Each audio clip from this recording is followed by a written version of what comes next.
Hello, everybody. Hopefully not too long video about the assessed and practice interviews and how you might approach the reflective element, the 500 words assignment. So um, really, oh, next slide. Um, kind of hope we understand the overview of the module. At the same time, I know that you're getting lots of instructions and other things that you have to do. But you can actually connect to the assignment tab on the module, which gives pretty exhaustive detail about what's required of each element. And the focus here, of course, is going to be on the reflective element. So what do we learn from doing the interviews? A little bit of feedback, my reflections following discussion from and with the PLE. Um, I suppose really one has to consider that that's just my impression. Probably got a few useful things to say, but it's your learning. So what really we need to see in the reflections is what did you learn? What are you going to take away from it? And how do you talk about that? So that'll be the reflective element of the assignment. And we have a few suggestions about how you might approach that. Q&A, well, obviously this is a recorded session, so Q&A is not going to be a live thing, but please do contact me every time you have a question that I might be able to provide an answer for. That helps the whole cohort, because if you have that question, you won't be the only person who does, probably, most likely. So again, as I said, the full assessment assignment details are on Canvas. We've done practice and assessed interviews. I think we've got about one left to do, but in the main, they're all done. So the draft or formative reflection is due on the 8th of December. I'll give you an extra week for that. If you do not submit a formative or draft assignment, it won't impact your grade. It will impact your work, most likely. My job is to feed back to you where things need a little bit more attention, um, because I have read hundreds of reflections and my feedback might be some value to you. My job really is to help you do the best you can.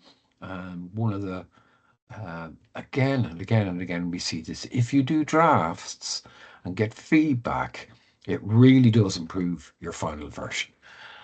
The final version, of course, submitted Monday, 22nd of December, smack bang in the holiday season, but you will get your results of that assignment towards the end of January. Any difficulties in submitting any of these things, get in touch. Let me know. Don't keep it to yourself. So what do you have to do? Well, this is the whole purpose of the module, show that you are ready for practice at the RDP level of the PCF. We know you are, right, but you still have to demonstrate it. Such is life. You have to engage with the practice interview, which you all did, and now we're at the assessed interviews, which we are more or less all done. And it's pass-fail, but what you'll see in the module is complete, incomplete.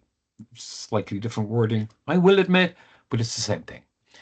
Now, really, we need to think about the reflection on your experience. And there are some elements of this actually that might be helpful in preparing for the contrasting learning experience. You will have a separate session on that coming up to Christmas. So I'm not going to talk about that in detail, but there's some stuff, particularly around the professional standards, that might be helpful when you're getting ready for the CLE. So Social Work England, BASWA, various people tell us that you need to be able to do these things. You have core communication skills, engage with people, etc., and have some initial awareness of risk and safeguarding. Now, as you know, we make it very clear that you are not supposed to fix the problem. But you might kind of note that some things aren't going so well with the person that comes in. And occasionally you might be going, So you might ask kind of appropriate questions in response to the dilemmas that you were kind of presented with in those sessions. Now, you know that this was roughly speaking the format. It was slightly different for slightly different people. Occasionally I asked rather than the PLE, so there was slight differences in the format and probably quite a few differences in the quality and quantity and the tone, shall we say, of the feedback. So for your own learning, you think about, well, how did I respond to that? What did I think of it? Did I feel resistant to it? Was it useful or valuable? These are the kind of things that you might address in the reflection. So there are 5 criteria for the reflections, and I'm going to address these in some level of detail. Really, though, the value here and the most difficult things in some ways are criteria 3 and 4. So I'm going to jump around a little bit, and please forgive me, but I'll go through them 1 to 5 because this is what we mark against. We have what is called a rubric, this list, and then we say how well has the apprentice met this particular criteria. So the first 2 you can see are all about professional standards. Now, it's early days. You haven't had to engage much with the professional standards so far, but I am going to show you where you could find them. And this is in the Canvas page. So just finding the right page. And this is it, mapping the standards. You're going to go, Dara, where can I find mapping the standards? There's a little video here about the social work professional standards. Most importantly, there's a little spreadsheet. So let's go back a couple of steps. Where did Dermot find these? Well, you must have accessed that page. Professional requirements for on-the-job learning. Where did you find that? God, that's terrible, patronizing voice on my part. I really do apologize for that, and I should do. So it's on the front page of Canvas. So this is Canvas. You know what that looks like. It's got that picture there. I'll help you find it. Big L QR code there, but this is the page. So you go to professional requirements for on-the-job learning, and everything you need to know about professional standards is there. This is going to be useful, as I said, for the CLE. Also, the short video that I mentioned, it's there a couple of places. These are individual kind of pages about each of the standards that are relevant to you. Mainly it'll be the first 2, Skills England and the Professional Capabilities Framework. And that last page, which I showed you at the start, has got a link to a spreadsheet that shows you how to translate the PCF into the Skills England standards. Now, I have a suspicion that that might be a little bit too much information and it's a little bit technical, but let's clarify a little bit. So we'll go back to my slide deck. I do not need you to quote every single standard that there is, because for Skills England, there are 85 of them. And there are a number of different ways which you will meet those standards, both in the taught and the on-the-job modules. So we don't have to go into that in too much detail. But as a kind of starter for 10, what I would like you to do is identify 3 of the PCF standards that you met. That might well be professionalism, might not be bad. Did you do ethical practice? Did you pay attention to equality and diversity? I'm going 1, 2, 3 now. Was there some understanding of systems, interventions, etc., etc.? In other words, communication skills, perhaps, PCF 7, or maybe 5, knowledge of theory and practice. So really, you'll need to identify those 3 yourself. It shouldn't be too difficult. If you get stuck, tell me.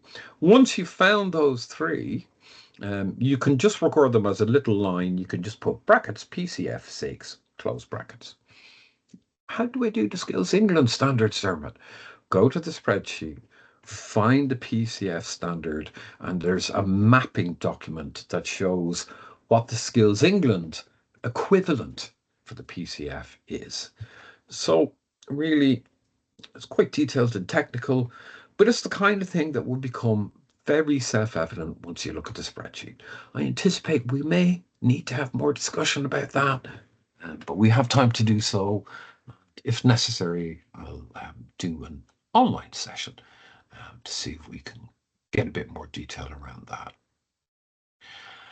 Then, as I said, I'm jumping around a little bit, but I'm going straight to criteria 5 because you already have met criteria 5. criteria 5 is doing the assessed and practice interviews. When you receive a notice that the assess interviews results have been released, all you will see in Canvas when you go into your submission is just a very brief note with a link to the recording, so you can access the recording and go have a look at that. The links to the practice interviews still there, so compare and contrast the two. You'll see it'll say complete or incomplete. They all say complete. That's the equivalent of pass or fail. So the marks for the module are not attached to the actual interview and the recordings. They're attached to the reflection.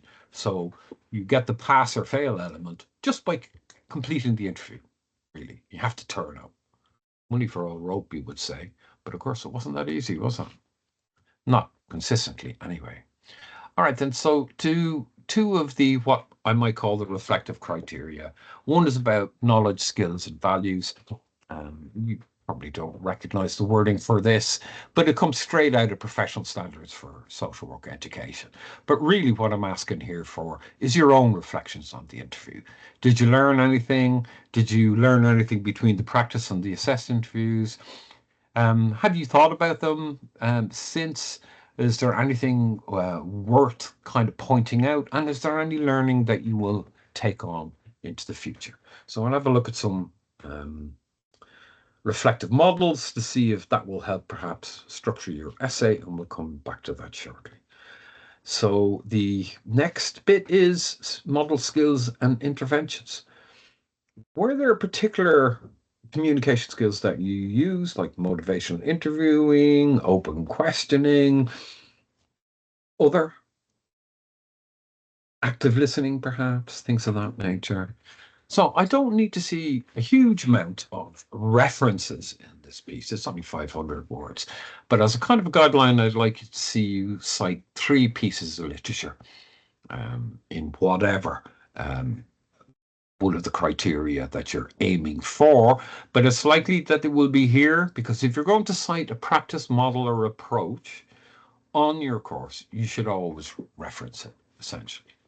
Again, the draft versions would be a good way to kind of work this out a little bit more. I have some suggestions of some materials that might be useful to you. I had these in earlier submissions. That Chapter 1 Skills for Social Work Practice is quite useful. I put a couple of websites in there from Community Care Inform. Again, they mention quite a few models about communication skills and so on and so forth. That might be useful. I just thought I'd put the picture of the Skills for Social Work Practice book in there. Ton of copies of this in the library, and it is also available as an ebook. And I got one more reference for you later on, and you'll see when we come to it. So how did we get on? Okay, so this is my little reflection. So everyone turns up, everyone engages. There was a bit of nerves. It is an artificial situation, so that was still evident. And it is not surprising because, I suppose there's a kind of a double lens of being assessed and being observed. It's obvious that's going to cause a little bit of nerves every so often, but nothing that people did not overcome. There were some definite and obvious changes that people had made from the practice interviews to the assessed. So people get used to this form of assessment and then actually respond to feedback. So that was a really encouraging thing to see. As I said earlier, everybody passes. You have completed the element that is a pass of itself. So the module really depends on your reflection. So there's lots of different ways of doing reflection. What? So what? What now? What did you think of the feedback you received, for example? How did you respond to it? Did you have an emotional response to it? Have you reflected on your response? Now, there may be other things that you want to talk about in your reflection. This may not be relevant, but do think about your response to feedback, at least to some extent. So some basic things, everybody adapted to the idea of role play, all those kind of things. There was a little bit of brief note-taking, but people didn't get caught up on that. That was absolutely fine. And pretty much everybody asked for names. That was good. And asked about the wider family circle. I can see there's a little typo there that I've only just noticed now. And as we're quite far into the recording, I'm not going to change it. um, but when the PLE was asking for someone else, that was invariably the case. It wasn't planned that way, funny enough. The PLE just took on that role, all of them, universally. People almost invariably asked them how they were doing as well. That was pretty good. But the one thing that was quite noticeable, kind of perhaps should have said this after the practice interviews, and I think it's more worth reflecting on that no one asked to talk directly to the actual PLE. That was quite often an older person, or sometimes a person with significant learning disability, or a young person or a child. And nobody asked that. It's supposed to be fair. I didn't feed that back to you after the practice interviews either.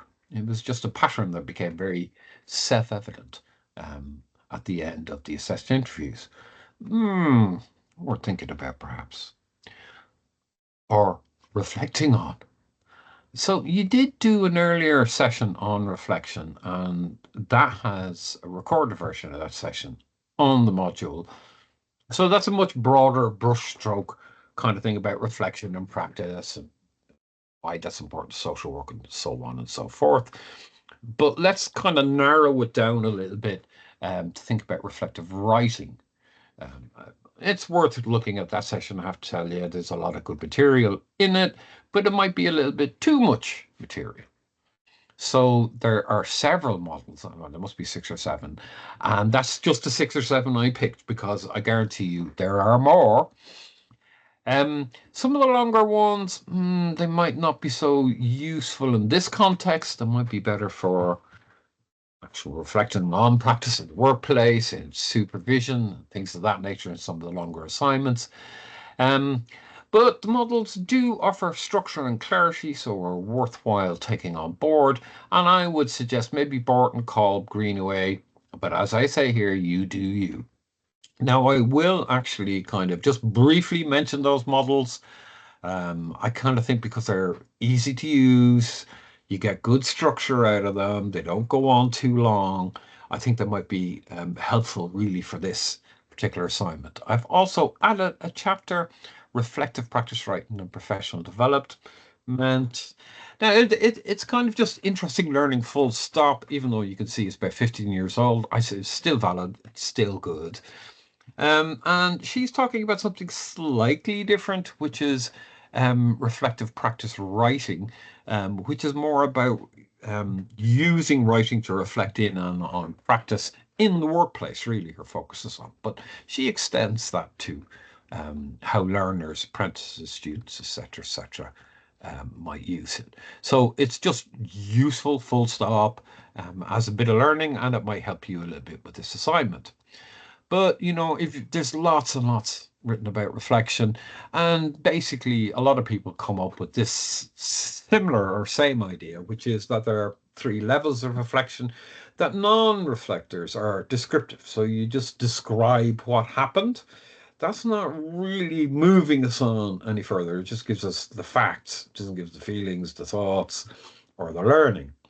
So reflectors tend to be a little bit more analytical. They start analyzing the facts of what happened and making sense of them.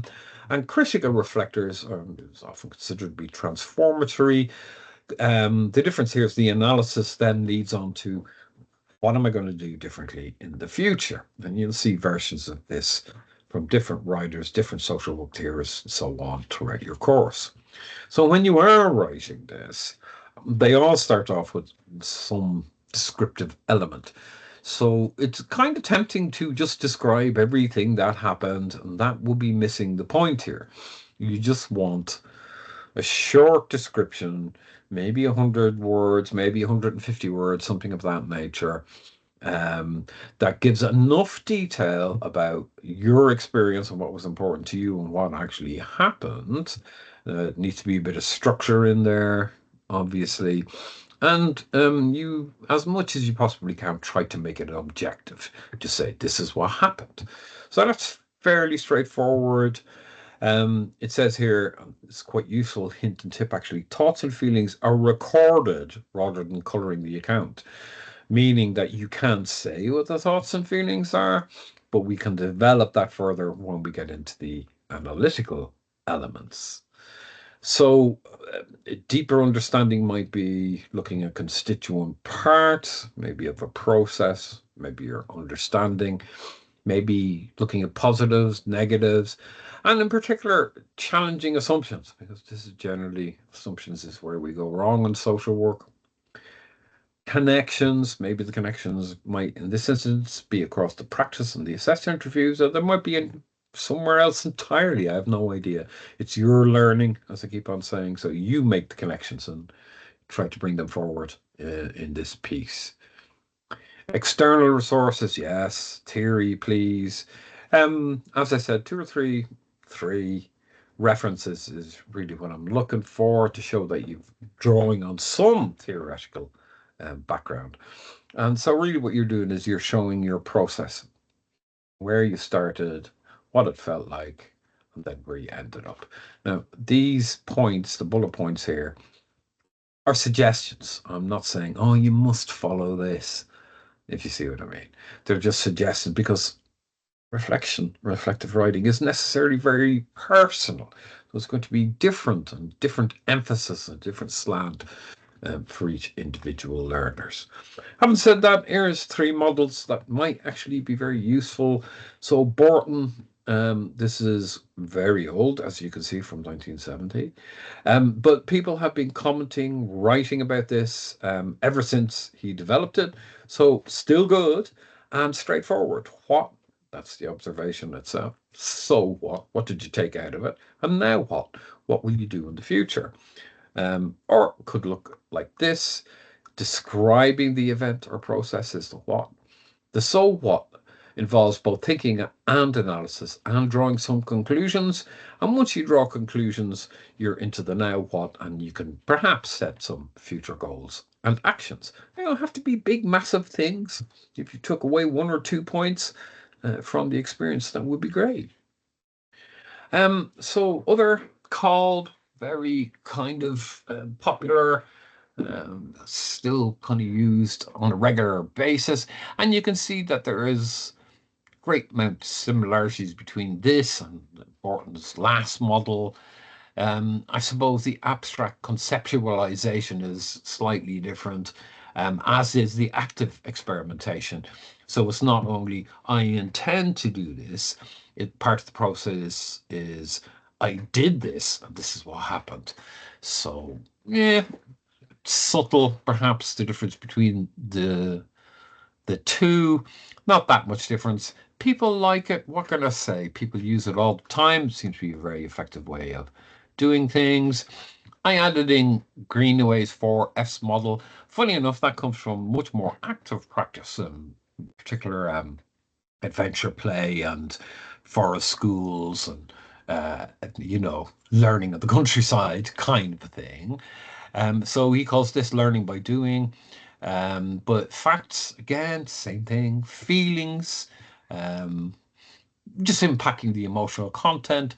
Findings, what sense can we make of the feelings? And facts, and what do we learn from looking at them both? And then what can we put into action in the future? So I think you get the general idea. So it was a kind of a very, very brief summary. Please do ask me questions. You have done the practice and assessed interviews, so you have completed that element of the module assignments. Now we're into the reflection. Reflection is quite personal. It'll be your own learning. I can see that it's quite likely that people have learned things from the practice interviews and then applied them in the assessed interviews. But really, it'd be good to take that a little bit further, perhaps to talk about the feedback you've received, and if at all possible, and it would certainly be a good thing for your assignment, if you can identify what learning there will be in the future. I'm asking you to use some professional standards. I've suggested 3 PCF standards should be it should be pretty obvious that you should be able to drag them out of the assessed and practice interviews fairly easily. And then you can use the spreadsheet on Canvas to convert that, as it were, into Skills England standards. I anticipate we might have a bit more questions about that. It's one of those kind of technical things that takes a little bit of getting used to. So explore those relevant pages on Canvas to start off with, and then we'll see how we're going to manage questions and answers. I suppose I've already said about the reflective elements. You are likely to be using models of practice, approaches to practice, maybe person-centered practice, maybe active listening, maybe open questions, whatever it might be. And I would like you to provide about 3 references in total for the whole assignment as part of your kind of developing academic practice. Quite a lot of information in this session, I suppose, in some ways, but you will have opportunities to ask me more questions about this, and I think we'll have to have some online sessions, particularly between the draft submission and the final submission. So perhaps we'll do online, etc., and then ensure that we have um, online group sessions and perhaps even the occasional individual session to kind of work through where we are. Yeah, I think that's enough for today. It's a first go, kind of conscious of the fact that I really, in a sort of way, need to hear back from you about what the most important things to you are about this. And then I'll get a sense perhaps of what kind of questions or themes come up. And we can have another go at doing a little bit more feedback. So I think that will do for the recording. So I'm actually going to turn it off now. And all that remains from me is to say is bye. Talk to you soon.